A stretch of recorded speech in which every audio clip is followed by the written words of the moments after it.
Hello viewers, greetings from child care with doctor Suresh ji. आज के हमारे इस वीडियो का टॉपिक है बच्चों में बुखार होने पर क्या करें क्या नहीं करें।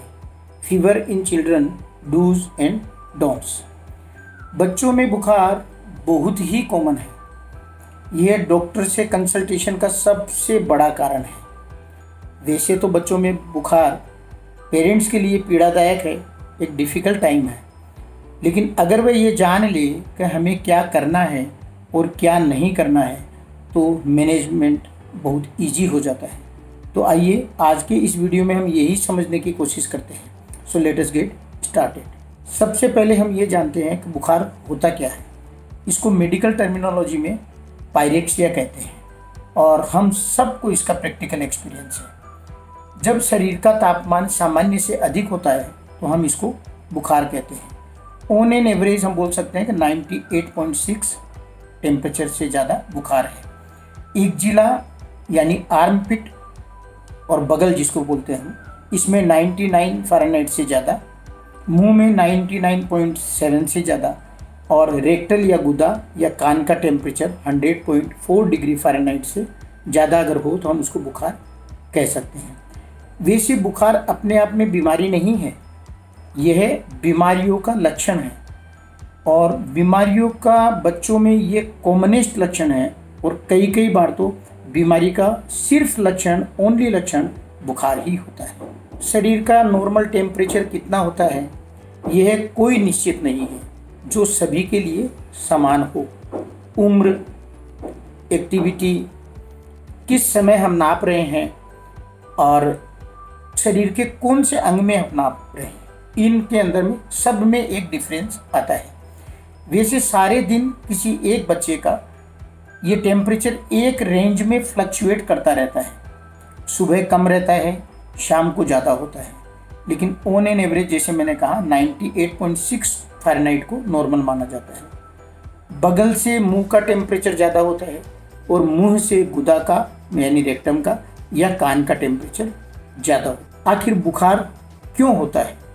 जब भी हमारे शरीर के अंदर हार्मफुल जर्म्स एंटर करते हैं तो हमारे शरीर का जो डिफेंस मैकेनिज्म है वो एक्टिवेट हो जाता है।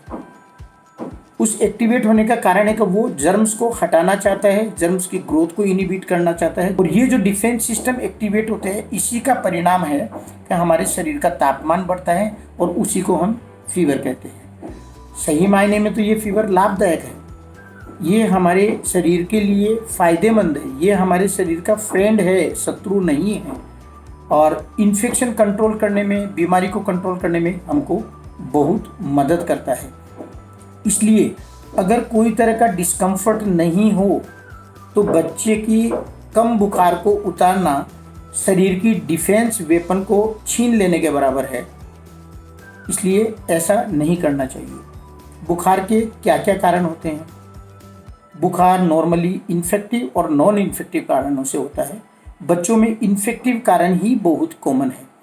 वायरल इन्फेक्शंस जैसे dengue, corona infection, common cold infection, bacterial infection जैसे टाइफॉइड, ट्यूबरकुलोसिस, पैरासाइटिक इन्फेक्शन जैसे मलेरिया और नॉन इन्फेक्टिव बहुत कम। बच्चों में सबसे ज़्यादा बुखार के जो कारण हैं वो है self limited viral infections and uncomplicated bacterial infection. बच्चे के जब बुखार होता है तो उसके क्या क्या लक्षण हो सकते हैं? उसका शरीर गर्म हो जाता है, बच्चा थकान महसूस करता है, शरीर में व सिर में दर्द होने लगता है, उससे उसके चिड़चिड़ापन आ जाता है, बच्चा खाना नहीं चाहता है, उसका मुंह सूखता रहता है लेकिन प्यास उसको लगती है, बच्चे के पेशाब की मात्रा कम हो जाती है, पेशाब का रंग थोड़ा गाढ़ा हो जाता है, चेहरा लाल हो जाता है, सिर व धड़ गर्म रहते हैं लेकिन हाथ व पैर ठंडे भी हो सकते हैं, बच्चे को ठंड लगने लग सकती है, कपकपाहट हो सकती है, पसीना ज़्यादा आ सकता है और कई बच्चे फिट्स हो जाते हैं जो 6 महीने से 5 साल के उम्र के बच्चों में कॉमन है और उसको हम फेब्राइल कन्वर्जन कहते हैं। जो भी बीमारी के कारण ये बुखार हुआ है उसके अपने कुछ सिम्टम्स होते हैं, अपने कुछ लक्षण होते हैं, वो भी उस बच्चे के अंदर में हो सकते हैं। ज़्यादातर बुखार सेल्फ लिमिटेड होते हैं, उनमें ओनली सपोर्टिव केयर की ज़रूरत होती है।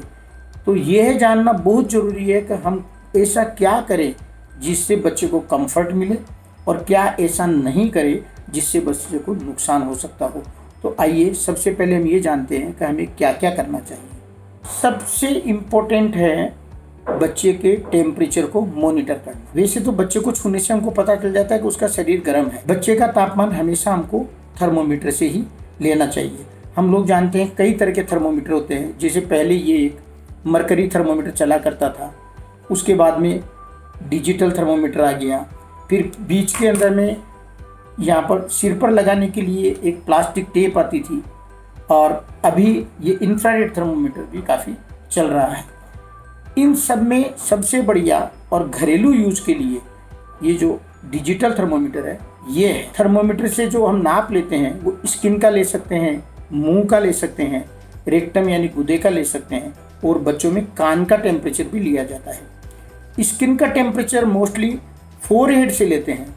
फोरहेड से जब लेते हैं तो इंफ्रारेड थर्मोमीटर का यूज होता है, और अगर हम आर्म पिट में लेते हैं या ग्रोइन मानी जांग और पेट के बीच के हिस्सा, तब हम लोग ज़्यादातर ये डिजिटल थर्मोमीटर यूज़ करते हैं, और मुंह का टेम्परेचर जब लेते हैं तभी ये डिजिटल थर्मोमीटर यूज़ करते हैं। डिजिटल थर्मोमीटर यूज़ करने के टाइम में कुछ बातों का विशेष ध्यान रखना है। पहला चीज़, इसका स्विच ऑन होना चाहिए, और जब हम इसको आर्म पिट में लगाएं या जहाँ भी लगाएं वहाँ पर चारों सरफेसेस से ये कॉन्टेक्ट में रहना चाहिए। मतलब there should not be a gap, हवा नहीं रहनी चाहिए बीच के अंदर में। चारों तरफ की स्किन से एक जिला में ये कांटेक्ट में रहना चाहिए, और वहाँ पर कोई भी तरह का मूवमेंट नहीं होना चाहिए, कोई भी तरह का घर्षण या फ्रिक्शन नहीं होना चाहिए। अगर घर्षण और फ्रिक्शन होता है तो इससे टेम्परेचर बढ़ जाता है और आपको रॉन्ग रीडिंग मिलेगी। जब ये थर्मोमीटर हम लोग लगाते हैं तो उसके बाद में जब ये टेम्परेचर रिकॉर्ड कर लेता है तो इसमें बीप की एक आवाज़ होती है, उससे हम इसका थर्मोमीटर का टेम्परेचर नाप सकते हैं। वो थर्मोमीटर का मेजरमेंट आपको सेंटीग्रेड और फ़ारेनहाइट दोनों में हो सकता है। ये डिपेंड करता है कि आपने इसकी सेटिंग को कैसे कर रखा है। जब हम टेम्परेचर ले लें, इस टेम्परेचर को कोई ना कोई जगह ज़रूर रिकॉर्ड करके रखना चाहिए, और मॉनिटरिंग करने के लिए टेम्परेचर हर एक रेगुलर इंटरवल पर 4 से 6 घंटे के अंतराल पर जरूर लेते रहना चाहिए। बच्चों का पेशाब एकदम गर्म हो जाता है, उससे भी हमको ये पता चल जाता है कि बच्चे के बुखार है। ये डिफ़िकल्ट केसेज में या डाउटफुल केसेस के अंदर में बहुत बड़ा एक हेल्प करने वाला टेस्ट है कि पेशाब कितना गर्म है। जो महिलाएं बच्चे को अपना दूध पिला रही है, स्तनपान कराते समय अगर बच्चे का मुंह गर्म फील हो रहा है मदर को, तो वो भी अपने आप में एक बुखार जानने का तरीका है। दूसरी हमारी जो करने की चीज़ है वो है समय पर मेडिसिन देना चाहिए। बुखार को कम करना और बुखार के कारण का इलाज करना, ये दोनों डिफरेंट चीज़ें हैं। टेम्परेचर की रीडिंग और डिजीज़ की सीवियरिटी ये दोनों भी सेम नहीं है, इस बात को हमें अच्छा से जान लेना चाहिए। इसलिए टेम्परेचर रीडिंग के साथ साथ बच्चे के और क्या सिम्टम्स हैं वो जानना बहुत ही ज़रूरी है ट्रीटमेंट पार्ट के लिए, कि हमारा बच्चा कंफर्टेबल है। अगर बच्चे के फीवर है, बच्चा एक्टिव है, बच्चा खान पान कर रहा है, खेल कूद रहा है, तो उसको कोई मेडिसिन की ज़रूरत नहीं, उसको सिर्फ मॉनिटरिंग की ज़रूरत है। मॉनिटरिंग ही इसमें इम्पोर्टेंट है। हो सकता है वो कोई सेल्फ लिमिटेड इलनेस से सफ़र कर रहा है जो 2-4 दिन में ठीक हो जाएगी। अगर बच्चा कंफर्टेबल नहीं है तो हम उसको पैरासीटामोल दवाई जो ड्रॉप्स और सस्पेंशन फॉर्म में आती है हम दे सकते हैं। इसकी डोज नॉर्मली 10 to 15 मिलीग्राम पर केजी बॉडी वेट पर डोज के हिसाब से दी जाती है, और 4 से 6 घंटे के अंतराल पर दे सकते हैं। जब ये मेडिसिन दें तो नॉर्मली हमको या तो जो ड्रॉपर अवेलेबल साथ में रहता है उससे देना चाहिए, मेजर करना चाहिए, या फिर जो मेजरिंग केप रहता है उससे मेजर करके ही देना चाहिए। और आजकल पैरासीटामोल सस्पेंशन फॉर्म में मिलती है, इसलिए दवाई देने के पहले ज़रूर शेक कर लेना चाहिए बोतल को। टेम्परेचर लेने के बाद उसको रिकॉर्ड करना बहुत इम्पोर्टेंट है। और एक बहुत इम्पोर्टेंट चीज़ जानने की है कि पैरासीटामोल देने के बाद उसका जो एक्शन होता है वो 30 to 45 मिनट्स बाद में ही शुरू होता है। तो इस दरमियान बुखार नहीं कमा, इसलिए वापस फिर से भूल से दवाई नहीं दे। उस समय आप स्पंजिंग की हेल्प ज़रूर ले सकते हैं। तो स्पंजिंग हम पानी की पट्टी कर सकते हैं, जो हम सिर पे या धड़ पे मानी चेस्ट और पेट पर और आर्म में और थाई में कर सकते हैं। शरीर के जो हिस्से पहले से ही ठंडे हैं उनको बिल्कुल भी स्पंजिंग नहीं करना है। सीजन और वेदर के अनुसार हम पानी का तापमान रखेंगे। नॉर्मली हम टेप वाटर या ल्यूकवार्म वाटर यूज़ कर सकते हैं। सिर्फ सिर पर पट्टी लगा देने से शायद बहुत अच्छा काम नहीं होगा। बच्चे की ड्रेसिंग कैसे करें? मौसम के अनुसार जिस ड्रेसिंग से बच्चा कंफर्टेबल हो। अगर आपने जो कपड़े पहना रखे हैं उसमें बच्चे को गर्मी लग रही है तो आप एक लेयर कपड़ा कम कर दीजिए। अगर बच्चे को ठंड लग रही है तो आप एक लेयर कपड़ा अधिक कर दीजिए। और अंदर में जो कपड़ा पहना हुआ है वो कॉटन हो, सूती हो तो बहुत अच्छा है, क्योंकि वो पसीने से भीग सकता है। और जब भी वो कपड़ा भीग जाए तो आपको ज़रूर हटा देना चाहिए, चेंज कर देना चाहिए। और हाथ और पैर अगर ठंडे हो बच्चे के तो हम उसको मोजे पहना सकते हैं। बच्चे को किस वातावरण में हमें रखना चाहिए? ऐसा जगह रखना चाहिए जहाँ पर्याप्त रोशनी हो, जिससे हम ऑब्जर्व कर सकें कि बच्चे के क्या क्या हो रहा है। हवादार ठंडा वातावरण, आरामदायक वातावरण हो तो बहुत अच्छा। खिड़की और दरवाजे मौसम के अनुसार खुले रखने चाहिए। और कंफर्ट के लिए पंखा चलाया जा सकता है, फैन चलाया जा सकता है, स्पीड को नियंत्रण करें। और एसी भी चलाया जा सकता है, उसका भी टेम्परेचर आपको कंट्रोल सुविधा अनुसार करना है। शरीर में पानी की मात्रा कम होने का डर रहता है, क्या करें? बुखार जब होती है तो पानी कम होने का डर रहता है, उससे डिहाइड्रेशन होने का डर रहता है, क्योंकि शरीर से पानी एवापोरेट हो जाता है, पसीने से भी पानी निकल जाता है और बच्चे के खाने की इच्छा नहीं होती है, इसलिए वाटर इनटेक भी कम रहता है। तो इन कारणों से पानी कम हो सकता है। मुंह उसका सूखता रहता है, प्यास उसको ज़रूर लगती है, तो हमको उसको थोड़ा थोड़ा लिक्विड या पानी उसको बराबर खिलाते रहना चाहिए, जिससे बॉडी का वाटर बैलेंस मेंटेन रहे और बच्चा डिहाइड्रेशन डेवलप नहीं करने पाए। जो बच्चे को माँ का दूध पिला रही है वो माँ ब्रेस्ट फीडिंग कंटिन्यू कर सकती है और 1-2 बार ज़्यादा दूध पिलाना चाहिए, जिससे उसका वाटर बैलेंस ठीक रहे। बच्चे को क्या क्या खाना खिलाएं? बच्चा बुखार के दौरान थकान महसूस करता है, कमजोरी महसूस करता है, इसलिए उसको आराम करने देना चाहिए, रेस्ट करने देना चाहिए। वैसे बच्चे अपनी एक्टिविटी स्वयं रेगुलेट कर लेते हैं। टू फाइट डिजीज न्यूट्रिशन की ज़रूरत है, न्यूट्रिएंट्स की ज़रूरत है, पानी की भी ज़रूरत है, इसलिए अच्छा खान पान देना बहुत ज़रूरी है। खाने की रुचि कम हो जाती है, इसलिए लिक्विड टाइप के डाइट ज़्यादा देना चाहिए। Frequent and small feed is the answer. छोटे बच्चे व एल्डरली व अन्य कोई अगर बीमार हो घर में तो उनसे हमेशा बीमार बच्चों को दूर रखना चाहिए, क्योंकि इन्फेक्टिव जितनी भी डिजीजेज हैं वो फैलने का डर रहता है। जैसे एग्जाम्पल के तौर पर आप कोरोना का बुखार ले सकते हो। साफ सफाई का पूर्ण ध्यान रखना चाहिए, हाइजीन मेंटेन करके रखना चाहिए। बच्चे को छूने से पहले या छूने के बाद अपने हाथों की सफाई जरूर करनी चाहिए। डिस्टेंस मेंटेन करना चाहिए। कोरोना काल में हम लोगों ने ये कोरोना एटिकेट समझे हैं, जिनको पालन जरूर करना चाहिए। डॉक्टर से हम कब परामर्श करें? अगर हम देखें कि पैरासीटामोल डोज दिया है लेकिन काम नहीं हो रहा है, अगर 48 to 72 आवर्स तक हम लोग पैरासीटामोल दिए जा रहे हैं लेकिन बच्चे की कंडीशन में कोई सुधार नहीं हो रहा है, बीमारी का कारण क्या है, उसका क्या प्रॉपर इलाज करना है, उसके लिए भी जरूरी है डॉक्टर को दिखाना।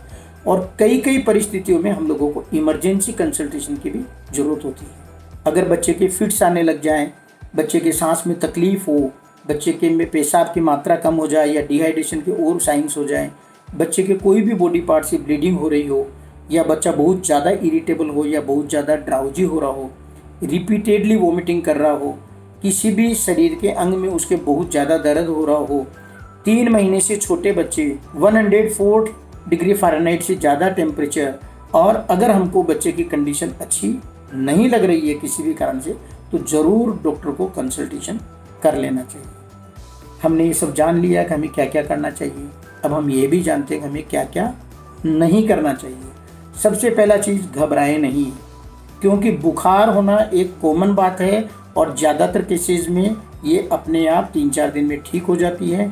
तो प्रॉपर स्टेप्स लीजिए, ज़रूरत हो तो डॉक्टर से कंसल्ट करिए, टाइम पर दवाई दीजिए, और अगर ज़रूरत हो तो स्पंजिंग करिए। अधिक गर्म कपड़े नहीं पहनाने चाहिए। ये एक कॉमन ऑब्जर्वेशन की बात है कि जब भी बच्चे के बुखार हो जाती है, लोग बहुत ज़्यादा गर्म कपड़े उसको पहना देते हैं। उससे क्या होता है, शरीर की हीट बाहर निकलने में प्रॉब्लम होती है और उल्टा तापमान बढ़ता है। प्रतिकूल वातावरण में बच्चे को बिल्कुल भी नहीं रखना चाहिए। ठंड लगने का लोगों को डर रहता है, इसलिए खिड़की वगैरह, दरवाजे वगैरह सब बंद करके रखते हैं, ये गलत है।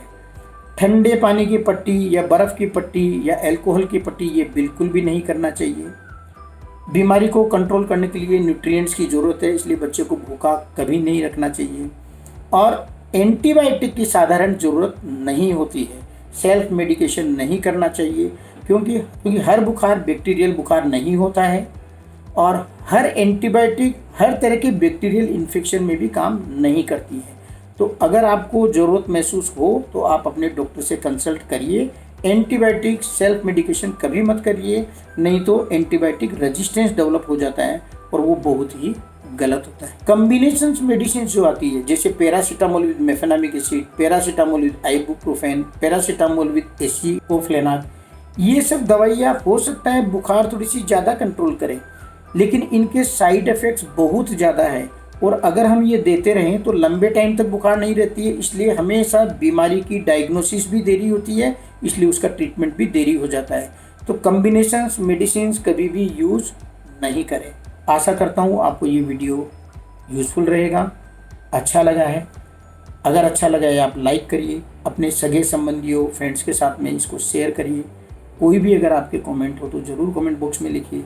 अगर आपने अभी तक मेरे चैनल को सब्सक्राइब नहीं किया है तो बच्चों के लिए मैं वीडियोस बनाते आ रहा हूँ, आप ज़रूर मेरे चैनल को सब्सक्राइब करिए और इसका लाभ उठाइए।